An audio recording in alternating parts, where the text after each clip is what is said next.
રાધાજી છૂટી ગયા હતા કૃષ્ણથી. એ કૃષ્ણ પાસે શું નહોતું? હોડી મોટી સોનાની દ્વારિકા, આખું જગત એને પોતાનું નાથ માને, એ જેમ કે એમ થાય, પરમ તત્વ પરમાત્મા, એનાથી રાધાજી છૂટી ગયા હતા. એટલું બધું હોવા છતાં, 16,000 રાણી હોવા છતાં, બધું જ હોવા છતાં એને ક્યારેય રાધાજીની ચિંતા નથી છોડી. એ જ્યાં હતા ત્યાંથી, એ પછી કુરુક્ષેત્રનું રણ મેદાન હોય કે દ્વારિકા હોય સોનાની, ત્યાંથી એને રાધાજીની ચિંતા કરી છે.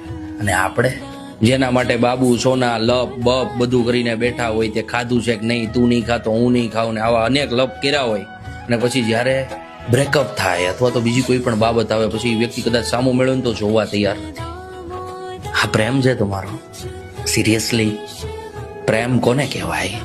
જે વ્યક્તિ જીવનમાંથી વયું ગયું છે, છૂટી ગયું છે, એ વ્યક્તિ છૂટે છે, પ્રેમ નહીં.